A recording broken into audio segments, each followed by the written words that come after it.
ñu ngi ak lieutenant colonel Pape Ange Michel Diatta yow yaay commandant bu groupement d'incendie et de secours numéro 1 ci sapeurs-pompiers yi wante it yaay kiy jiite opération de secours fii ci biir Dakar plan Orsec léegi mu mot benn weer ginnaaw ba ñu ko taxawalee fii ci biir réew mi ñu bëggoon xam ci wàllu matuwaay ak i jumtukaay lan la waa sapeurs-pompiers yi génnee ngir war a mën a def seen liggéey ci ni mu waree. Globalement lu toll ay environ 500 sapeurs-pompiers lay mobiliser. Ci mbënd bi à la région de Dakar sapeurs-pompiers yi am na ci ay officiers am na fi ay sous-officiers ak ay militaires du rang donc au-delà personnel yi am na également matériel bu xaw a takku quand même bu ñu mobiliser soo waxee pompage d'abord sa xel ci moto pompe lay dem ak électropompe yooyu quand même amoon nañ ci ak seeni accessoires pourquoi accessoire lu ci gën a important ay tuyaux la ay kilomètres tuyaux parce que xam nga ne problématique Dakar mais problème fan ngay soo ngàccee ndox mi fan nga koy sotti mooy maanaam déversoir yi au-delà de ça am na également ay auto yu léger notamment ay 4x4 yu bëri ensuite am nañ ambulance ak véhicule lu ñu tuddee véhicule poste de commandement au-delà de ça am na les moyens un peu plus lourds maanaam ay bus ay poclin ay porte-chars ay grue ak ay camions am na yeneen aussi ay moyens yoo xam ne c'est un peu spéciaux notamment soo demee woon Camibas di nga fa gis ay nu ñuy tuddee ay genre gare yooyu ñuy tuddee canot de sauvetage léger au-delà de ça xam nga ne dañuy liggéey aussi bëccëg ak guddi amoon nañ ay yu ñuy tuddee unité d'éclairage ak ay groupe électrogène yi nag lu tax groupe électrogène yi parce que capacité yenn électropompe yi courant Senelec attanuñ ko woon donc pour renforcer foofu parce que dañoo quintupler suñu puissance de pompage au niveau de unité 3 donc on était obligé indi ay groupe électrogène donc loolu aussi gouverneur bi renforcer nañu ay yeneen véhicule 4x4 ñoo xam ne aussi yenn structures yi ñu renforcer ay électropompe de grande puissance loolu dans le cadre du plan Orsec. bi ngeen tàmbalee nag seen liggéey bi ba léegi ban xayma lañ ci mën a am lan mooy bilan bi bu ñu sukkandikoo ci opération de pompage yi ngeen jot a tàmbali. bilan bi xam nañ ne globalement am na école yu bëri yoo xam ne bu ñu génnee nañ leen ci mbënn bi ay école ay marché ay lieux de culte ay kër ay installations classées pour la protection de l'environnement ay yoon ay cimetières ay yenn structures sanitaires yi donc yooyu génne nañ leen léegi pour ça évaluation bi pareegul ñoo ngi koy def en liaison avec mooy autorité administrative maanaam sous-préfet yi ak préfet yi ñoo ngi koy def également en relation ak yenn maires yi ak les délégués et chefs de quartier donc évaluation bi moo ngi continuer d'ici peu dañ mën a am une situation exhaustive.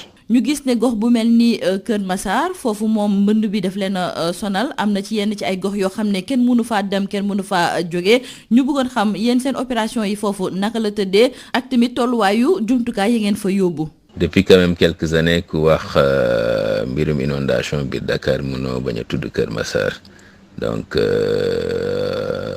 moo tax ñun très tôt dañoo amoon suñu dispositif précurseur bu pompage depuis le 18 juillet. donc le dispositif bi tegu foofu situation bi nag dafa gën a exacerbé wu après taw yu 5 yi le 5/9/2020 donc ci booba après juste le lendemain lañ commencé pousser suñu reconnaissance yi pour mën a cerner avec effectivité mooy exactement l'ampleur du sinistre.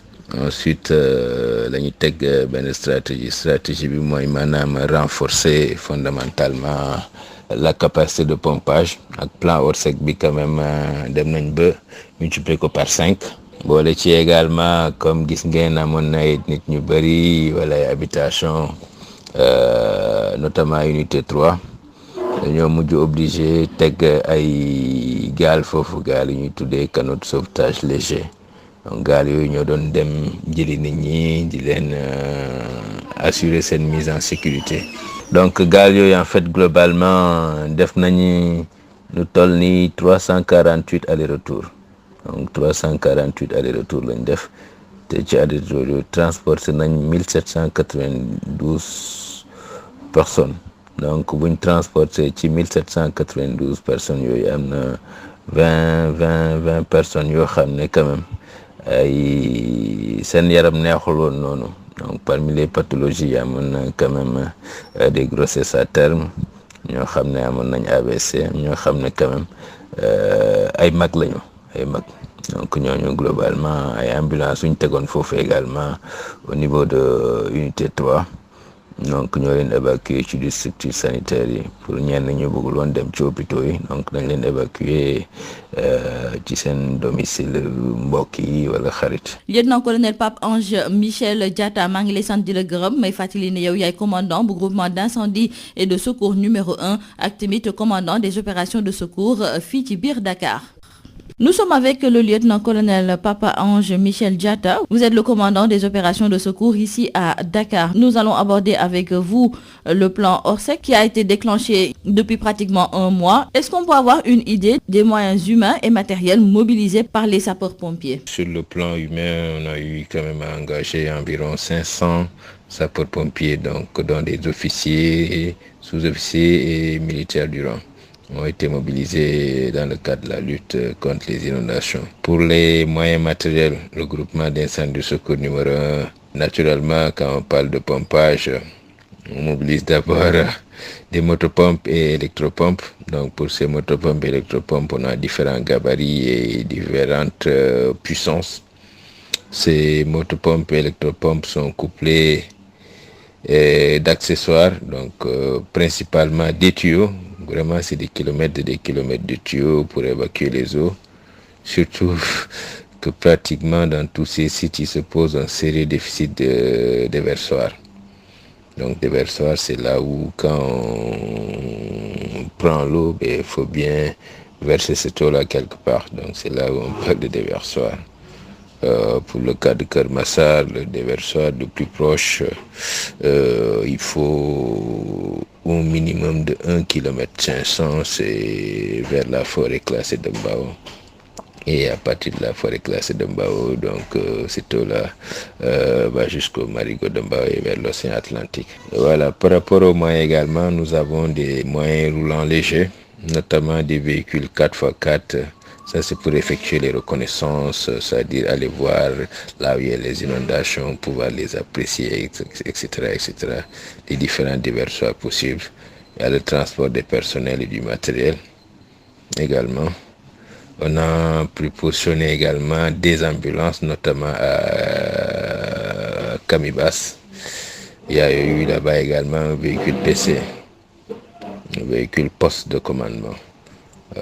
Au-delà de ces moyens roulants légers, on a des moyens quand même un peu plus lourds, comme des bus pour le transport des personnels. On a eu des poclins, des porte-chars, des grues et des camions. Voilà. Par ailleurs, il y a eu quelques moyens spéciaux, notamment les canots de sauvetage légers qui ont été utilisés à Camibas et à Unité 3. On a eu des unités d'éclairage, donc ça parce qu'on travaille de nuit également, des unités d'éclairage. Et il y a eu des groupes électrogènes. Pour les groupes électrogènes, il se trouve que pour certains sites, notamment Unité 3, je reviens encore Unité 3 et Camibas, la quantité d'eau quand même faisait qu'il nous fallait des électropompes de grande puissance. Voilà, ça c'est en fait les moyens propres au groupement d'incendie de secours, donc la brigade des sapeurs-pompiers sur Dakar. Et au-delà de ça, dans le cadre du plan Orsec, on a eu quand même un renforcement des capacités, notamment les moyens roulants civils, des véhicules 4x4 qui ont été mis à la disposition du groupement par le gouverneur de Dakar. On a eu également un renforcement de motopompes et d'électropompes de grande capacité. Et aujourd'hui, quel est le bilan que vous tirez depuis le démarrage effectif du plan Orsec? Globalement, il y a des écoles, des lieux de culte, des habitations, des installations classées pour la protection de l'environnement, des voies de communication, des cimetières, des structures sanitaires, et j'en passe, qui ont été sortis des eaux. Donc présentement, les évaluations sont en cours, hein. Elles se font naturellement en collaboration avec les autorités administratives, donc préfet, sous-préfet des localités, mais également certaines mairies et surtout les délégués et chefs de quartier. Donc ça c'est en cours. Au-delà de ces sites qui ont été sortis des eaux, il y a également un autre bilan qu'il faudrait prendre en compte. Notre bilan qu'il faudrait prendre en compte, c'est carrément les effondrements. Donc, on a eu 6 sorties pour des effondrements, donc consécutivement, soit aux inondations, soit aux fortes pluies. 6 sorties ayant occasionné 8 blessés. Donc, tous ces 8 blessés ont été évacués vers les structures sanitaires de Dakar. La localité de Keur Massar a été très impactée par les inondations. Et dites-nous comment se déroulent vos interventions dans cette zone. Il faut comprendre quand même que depuis quelques années, Keur Massar est devenu le nouvel épicentre du pompage à Dakar. Malheureusement, ces situations s'est exacerbées après la pluviométrie du 5. Donc, dans ce cadre, nous, on avait déjà anticipé par la mise en place d'un dispositif précurseur de pompage, et c'est depuis le 18 juillet 2020. Et quand il y a eu quand même ces fortes pluies, ce qu'on a fait d'abord, c'est d'approfondir les reconnaissances, et on a mis en place quand même une stratégie assez cohérente. D'abord en renforçant fondamentalement les capacités, la logistique de pompage, surtout avec le déclenchement du plan Orsec, et également par une stratégie, une étude d'évacuation des personnels sinistrés. Donc ça, j'y reviendrai un peu plus tard. L'objectif, c'était globalement de cerner l'ampleur du sinistre. On est passé de la capacité de pompage a été multipliée par 5 globalement. Ensuite, par rapport à l'évacuation des personnels, on a mis en place en fait 3 canaux de sauvetage légers. Donc, on a créé ad hoc un embarcadère et un débarcadère au niveau de l'unité 3 pour aller quand même assurer la mise en sécurité des populations. Donc, il y avait 3 canaux de sauvetage légers et des plongeurs qui étaient sur site, qui faisaient des norias. Les norias quand même ont démarré le 6 et elles sont arrêtées le vendredi 25 parce que fondamentalement il y avait ces canaux de sauvetage ne pouvaient plus quand même, il n'y avait pas assez d'eau pour qu'elles puissent pour plutôt ces canaux pour qu'ils puissent naviguer. Donc on a arrêté tout ça le vendredi 25. Le bilan quand même c'était de 348 norias. Donc les norias en fait c'est des allers-retours. Et globalement, on a pu transporter 1792 personnes sur ces canaux. Et parmi ces 1792, il y a également 20 personnes, parce qu'on avait également prépositionné des ambulances, 2 ambulances, une médicalisée, une ambulance médicalisée et une ambulance classique, qui ont pu transporter 20 personnes. Donc ces personnes en fait présentaient des pathologies diverses. Parmi ces pathologies, on pouvait quand même relever des grossesses à terme. Il y a eu quelques cas d'AVC. Il y a eu quand même également des personnes d'un âge relativement avancé.